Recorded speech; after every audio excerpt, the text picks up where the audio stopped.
Good afternoon, everyone. Thank you so much for joining us. We are going to talk about why leadership and management training matters. And we have our resident leadership and management training expert, Dr. Rocki-Lee DeWitt, with us. We'll learn more about Rocky's experience and the seminars that she teaches in our leadership and management seminar courses and certificate programs. So we'll get to that in just a moment.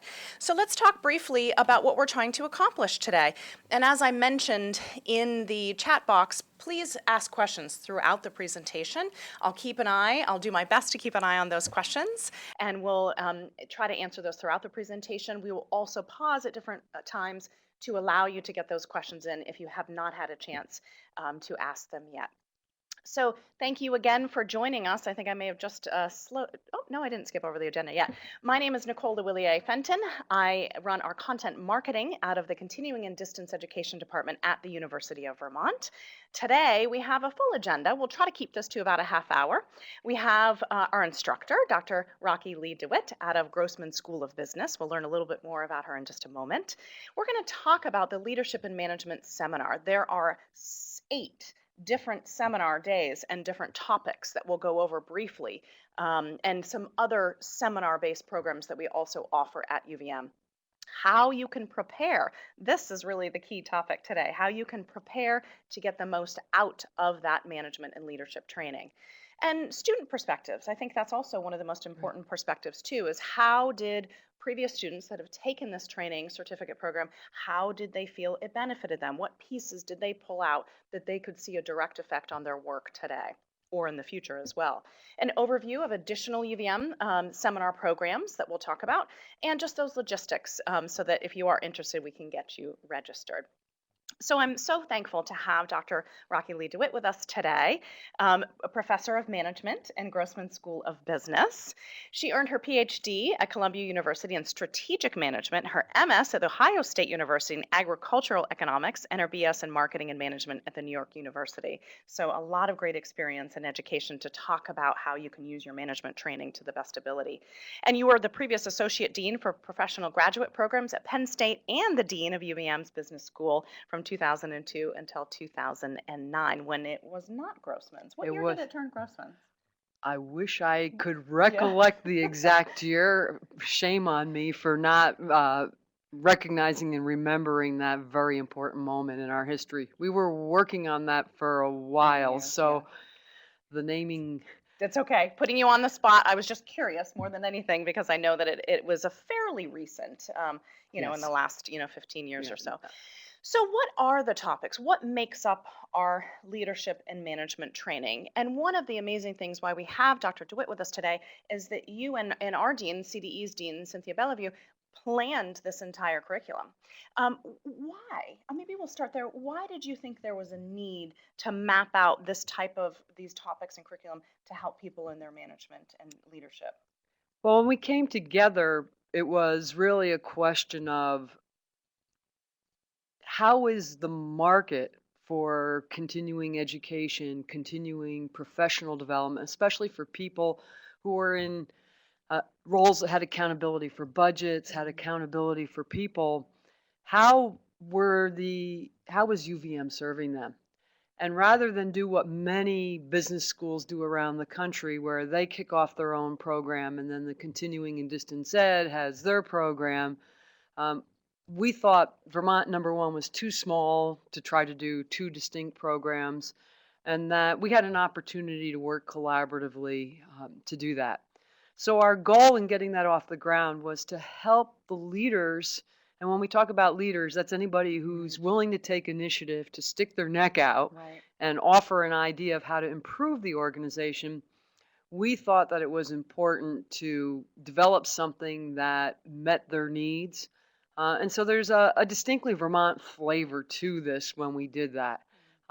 Certainly we draw upon the best theories and knowledge that come from business and management at large, but then we're very attuned to the way that Vermont is a grand combination of business, quasi-business, right, public-private partnerships, and the variety of forms that organizations take, be it employee-owned companies, be it startups, be it well-established, mature organizations. So really offering a wide perspective, since there is such a wide perspective of businesses and Right. opportunities here in the state. So I think that speaks really well to the different seminar topics, and I'll just touch upon them. The first one, usually that kicks off, is Dr. DeWitt talking about understanding your competitive advantage, moving into conflict and negotiation, creating long-term success, followed by developing sales strategies for growth and opportunities for growth, financial analysis for strategic decision making, emotional intelligence, which I think continues to be a hot topic in business today, and in really anything. Um, Leading and motivating your employees, transformational leadership, and then marketing strategies and measuring performance. So those actionable things that you can really put in place. And I think we hear from a lot of our students that there were tactics that they could return back to work and put in place almost immediately. So that's got to be pretty refreshing and gratifying to hear that really the teaching that you're providing is not in theory, some is, but a Right. lot is real in practice. Was that also kind of the goal? Yeah, I mean, I think the intention all along was to leverage the best of what we have in terms of faculty and how well qualified our faculty is, and then at the same time recognize that people, when they're taking a day away from their job, want to come back and be able to have something to do well as a result of the time spent on learning. And I think it works well. Certainly, we've heard from a number of people that sometimes what we think are the smallest things that occur in class had the greatest meaning or the greatest capacity to implement within their organizations. Um, and I think the other thing that's very helpful is that people who are in class together may not know the other people, even in this small state. And so they form friendships that allow them to call up somebody and say, "Hey, I'm dealing with this. Can Mhm. can I ask you a few questions?" Yeah, and oftentimes a very different industry. And Yeah. yes, and especially in a very different industry because it's rare that we have competitors in the room when they're taking the class. So the variety of businesses and organizations in the state really contribute to that. You know, it's not uncommon, like if you're in Boston, you're going to have a bunch of healthcare companies or a bunch of IT-based businesses in the same room with you. You're calling on the same clients. Whereas here in Vermont, we get everything from people who are working in government offices or working in public service offices to entrepreneurs and members of their team. So it makes for a lot of fun. It's a bit challenging to try to find examples that cut across all those fields, but I think what the students bring and what they're willing to share, what they feel comfortable in sharing, really helps us create a great experience. Yeah, and a networking opportunity that lasts well beyond, I'm sure. Yeah, let's talk a little bit. I think that's a great lead into going back and something actionable because, I think that's oftentimes you need to have some sort of result from some sort of a training. You go to a seminar. Oftentimes in businesses, you advocate for. I want to go take this, and it's going to provide A, B, and C. So there is often that need to come back and to show some sort of result or share that knowledge Right. from a particular training. So what I always think about is then how do you prepare to do that? How do you come into something with that goal in mind of I'm going to present to my team, some of the things that I think that Right. they can use. In your experience, and we have some different bullet points here. Let's talk about these. Becoming more self-reflective before you get there. What does that mean to you? So, depending on what kind of organization you come from and how they invest in professional development, or whether you're doing this on your own, Yeah. all right, some organizations create an expectation that you're going to report out after you've done professional development, but many don't. Right. And so, the idea that you would consider what the purpose is and what you hope to get as a takeaway from spending a day learning new ways of looking at old situations, right? Old ways of looking at new situations. The idea is when you want to be self reflective, you're looking in the mirror and saying, who am I? What matters to me? What role does work play in the complete self? What role does non work play? And are there lessons that I could learn that apply not only to how I do my job, but how I engage in volunteer organizations, how I manage being the sandwich generation between elderly parents and young children. Yeah. Because this is about leadership and management in general. When we take a business orientation to that, we're very much focused on how do we drive profit through a combination of driving revenues and managing our costs. When we're looking at public organizations, we're oftentimes thinking about how do we engage the public in understanding how we create value for them so that budgetary allocations or donations or just even a commitment to supporting the organization by voting for it occurs. And when you're thinking about, running your own household or a family unit, oftentimes you're also thinking about time is our scarcest resource. What things must we do? What things would be nice to do? And what things is it okay to get rid of? Yeah, I think that's So an to be important. self-reflective, measure yourself on all three of those roles where you are, and then do your homework before you come to class. Yeah. The instructors give you material, and it helps for you to read it before you come to class. I have seen a lot of success with people. I'll use the word journaling lightly, but just having some of those goals written down and some reflection.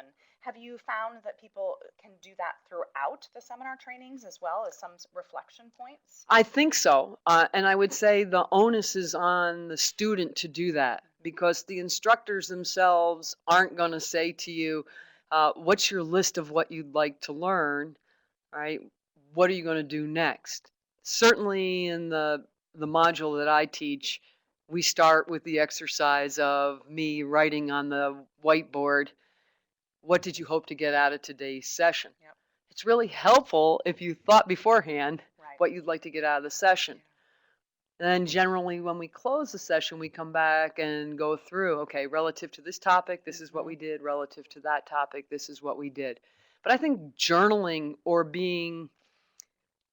what I tell students is you have to be able to manage yourself before you can do a good job of managing others. And part of the way you manage yourself is whether it's a to-do list that's reasonable and actually accomplishable, right? And is complete in terms of it's not just your work self, but your whole self. And then the other thing about journaling is that when you're really perturbed with a situation, it is far more smart. How's that for poor English for an instructor? It is much smarter to write down what you're feeling and get it off your chest before you open up an email and do that same thing and hit the send button. Right. Isn't that true? And I'm sure we all have been there. So that's a perfect lead in to kind of the next point, that getting the most out of your leadership training done well and being open to this kind of training as well, you can potentially succeed in persuading and influencing. And sometimes weaving in that reflection it can help to aid success in persuading and influencing. Would you agree? Yes. So I think being skilled at persuasion and influence is, first of all, you have to have a set of goals in mind.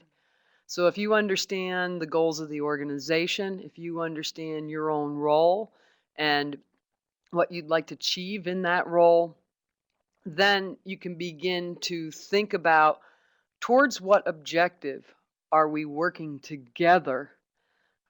You can assess the situation and begin to understand whether someone expects to hear from you or not. And in the context of, like my mother always used to say, children are meant to be seen and not heard. If you have a boss like that, we cover some conversations about how to deal with those kinds of circumstances. So you're analyzing that context, but what keeps the likelihood that you'll be persuasive and influential working is if you really understand what the purpose of the organization is and what your role is in that organization. Right, absolutely. And then I think it's interesting too, thinking about the variety of different people that you could be working with. different ages, different backgrounds, different education, different experience, really, hopefully, a diverse set of employees, because I think that gives such a richer opportunity in a workplace. And so, what do you mean by, and I think this is a really interesting point, bridging generations of thinking, that is something that you focus on and we talk about in our leadership and management training. What is that? So when we think about the notion that there are generational differences, right? Those generational differences come from how you were raised in your household. They come through what the structure of elementary and high school education is, and if you had college education, what it was at that time. If you went through the military, what was the background there? And what we've evolved from is very much a speak when spoken to kind of logic in the workplace to much greater expectation of democratic processes and great ideas can come from anywhere. So we have those kinds of generations of thinking about just what does it mean to initiate conversation, to take a lead. Alongside of that, the fields of management and business and organization design have changed significantly.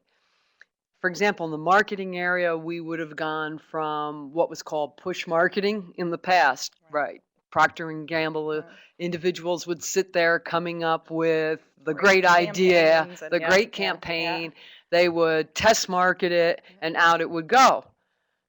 Now we're much more in the logic of inbound marketing, using the information technology platforms to gather what people want and then being responsive to right, the demands of the marketplace. So that's much more of a shift to the pull idea or let the customer express their voice. Right, collaborations.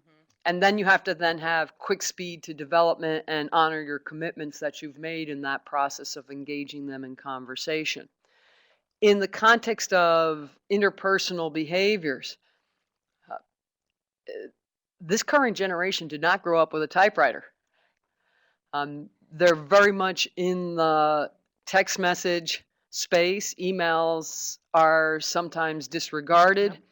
And so you have to, as we talk about generations of thinking, since thinking informs doing, right, we have to understand how someone understands the situation that they're in and how that is related to communication and the interaction. Yeah, absolutely. And I think being aware of that is just a first step as well. And it's just a first step. So we spend a significant amount of time on analyzing the situation you're in. What's the legal, political, social, technological context, what we would call those big macro factors. And then what's the nature of competition? And we introduce to public organizations the notion that you are in competition for scarce budgetary resources. So what is it that you're doing special? Right? And who else out there is providing something that is similar, right, and still provides value? And finally, we do an analysis of the enterprise itself. How's it organized? What is its pace and tempo? And last but not least, and maybe this is where we start, is who am I? And that's why I said that self-reflection is so important, is nestling yourself in that context of your work unit, the larger organization, that organization in the context of others who provide similar values and services, and then finally in this broader context of what's going on in the world at large. Yeah, right. And that's a big question, isn't it? Right. I love this point that you make in your presentation of your seminar that you work on, is think like MacGyver. It's just such a great visual because I feel like then you just have so many tools in your toolbox and you have to be aware of which tool is going to work in what situation, or maybe a multitude of them. And so what do you mean like that? And how can someone take that tip, kind of how can they personalize that when they return back after a training like this? So when I was reflecting on think like MacGyver, MacGyver was always finding himself in predicaments. And that's the nature of what we do as managers and leaders. Even with our best plans, even with stage gating a new product introduction, even with practicing how we're going to deliver a presentation, something is different than what we expected. Right. Yep. And so part of when I say think like MacGyver is, how do you recognize it and how do you adapt to the situation at hand? So it's that adaptive nature. The other thing in terms of thinking like MacGyver is he was able to get out of a lot of different kinds of situations, but with a small, solid skill set. Right. Right? Interesting. So the sometimes- Swiss Army knife, right, right? right, And how many yeah. different ways can Right, you use yeah. that? And what I would come back to is most of business success is built around your communication skills, Right. Not true. active listening skills, the ability to understand how people use language, and very much the notion of what we would refer to as a superordinate goal. What does success look like? And then what levers can we pull to get to that outcome? Excellent. Thank you. I really appreciate that, and that resonates a lot of the work that we do, I think, at continuing and distance education. And I think this is an excellent point in terms of going back to your organization. Is that if you went to the training to begin with, either you were supported by your organization to go, or you decided this is something I'm going to do for Right. my own personal growth, is the opportunity to build a culture that encourages education and Right. mentorship in all different ways. And so it may not have to be that every single year you're going to send people to a variety of different trainings. There can be opportunities internal. Pairing people with different skill sets and shadowing jobs. I always think that's a really interesting opportunity to learn something Right. different from your internal resources. Right.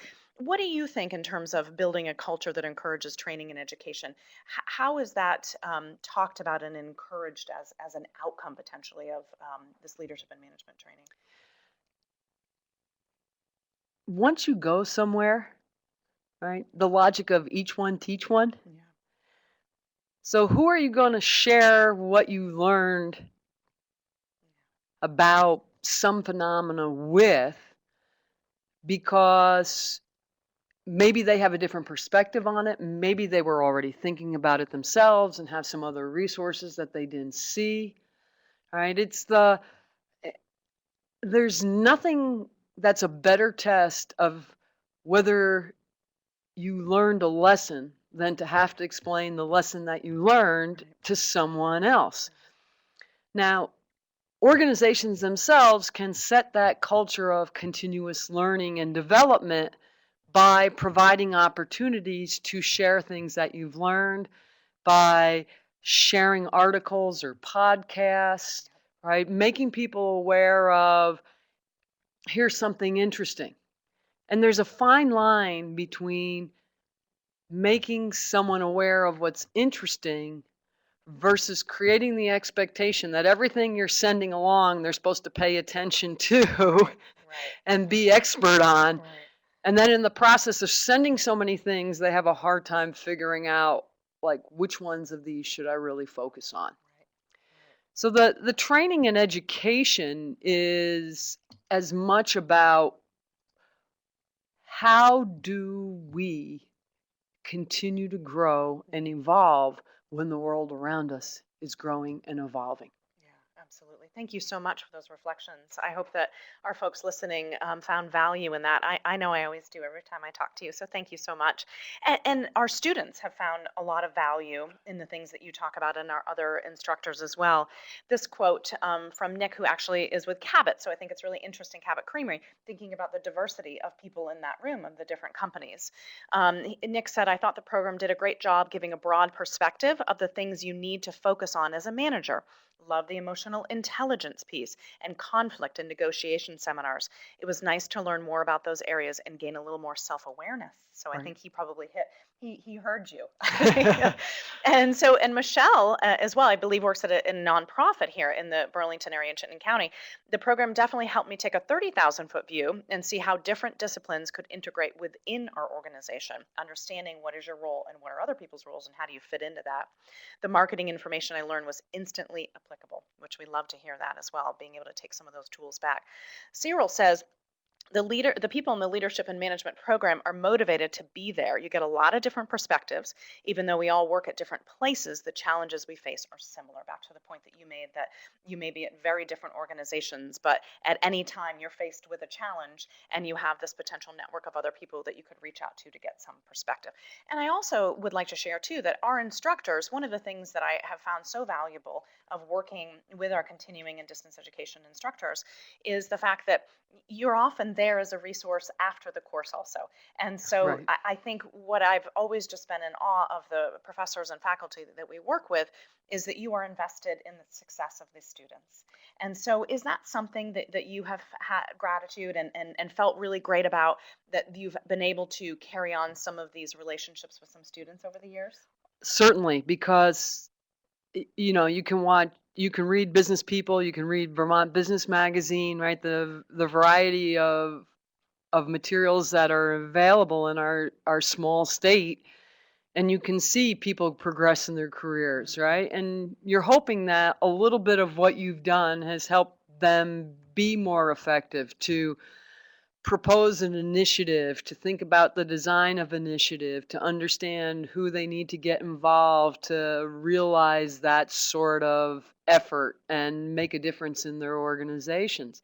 I think that's what everybody has in common that comes to class, is that they desire to help their organization be better. Yeah, absolutely. I agree with you. And we see that in a lot of the testimonials from our former students.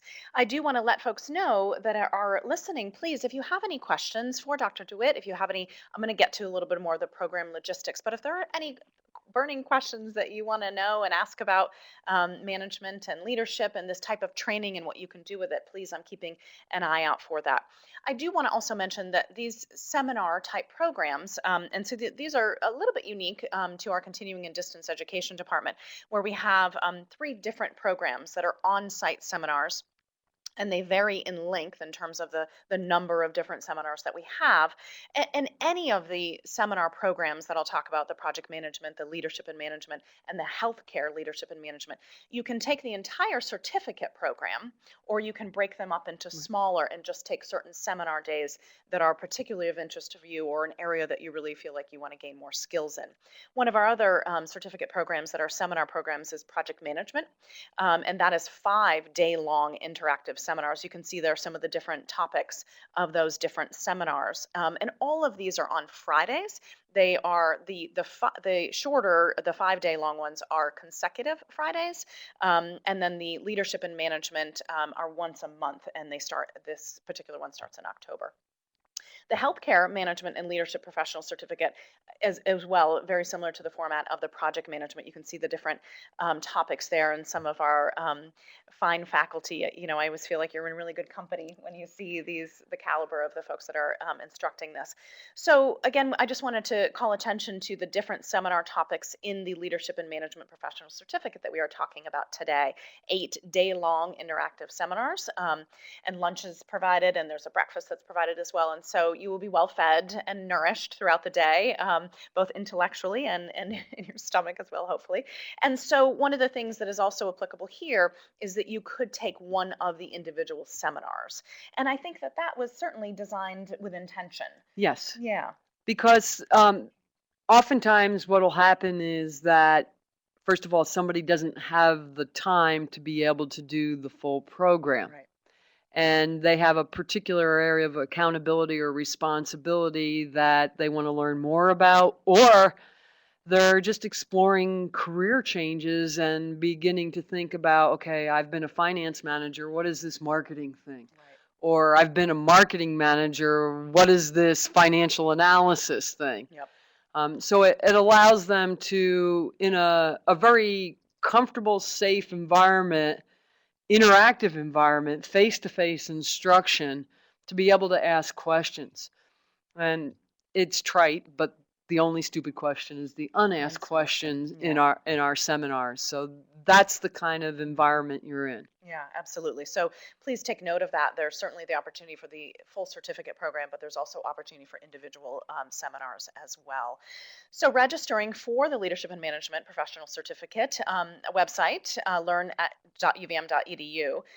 There is registration open now. The course starts October 21st. We do have a limited number of seats, so if it is something you're interested in, I highly recommend that you put your name into that hat. Make sure at least that you're on the inquiry form so that you want to receive information about these type of courses as well. And there are discounts, 20% discount for people that have taken other courses with us as well, in addition to some of the affiliates that you see there. I'm going to just put it back out to the group for a second. I do see right, what is the day for the leadership one? The leadership, all of these seminar courses are on Fridays. Right. Yeah, so the leadership and management follows a monthly schedule versus the other ones that are a little bit more consistent on those Fridays. I do see that we have, oh, there we go. You're welcome. Thank you for asking that question. I'm just going to give a few minutes here to see if anyone else has any other questions about the course. Again, we are starting, October 21st will be here before we know it. I believe it's about a month away. Is it? I thought I was on a Monday. Are you on a Monday? Is it a Monday? Oh, good. Kelly Just, told me Monday. Good. I'm the only one I think that's on a Monday. No? Yeah, I'm on a Monday okay, so because Rocky's on a Monday. Great. the schedule was such that that was the best time to work. Great. That's why we have you here, to make sure that we get this right. Exactly. So, and the full schedule is on our website at learn.uvm.edu. You can see all of the seminars, you can see the dates, and you can see that you can register again for the full certificate. And there are some of those seminars that are open for individual registration as well. Oh, yep, it is a Monday. Thank you so much. Thursday, October 30. There's also one on Thursday, October 31st. So thank you also for answering that. Is it all day Monday for 1 month? It is all day. Yeah, absolutely. I believe we start at probably 8:30 in the morning and go We'll to. kick off at 8:30 and we'll go hard until 4 o'clock. Yep. So bring some coffee. We have coffee as well. So bring a We water do. bottle. There are breaks so that if you need to check in with family, with your responsibilities, there's time to do that check-in, and we're very attentive to the many demands that busy professionals have. Yeah, I'm sure that's really appreciated as well, giving you that opportunity. So I'm going to pause there. Looks like we're pretty good on questions. Please do follow up with us. And Kelly, if you just want to throw in the email address into the chat box as well. Happy to answer any additional questions that you may have about this course. We will share this, excuse me, afterwards in a recording, and so we'll be looking for that in the next probably week or so. Thank you so much, Dr. DeWitt. I really appreciate your time. Can I just do a plug for that Monday? Yeah, please do. So the first kickoff is about competitive advantage, and the notion there is you're asking yourself, how does your organization win, and what role do you and the group you work for play in helping to either generate more budget, right, or manage the budget you do have better to realize some valued outcomes? Great. Thank you for that clarity. Really appreciate that. Thank you, everyone, for joining us. We appreciate your time today. We hope to see you in about a month with Dr. DeWitt on Monday, October 21st, to kick off the Leadership and Management Seminar Series. Have a great day.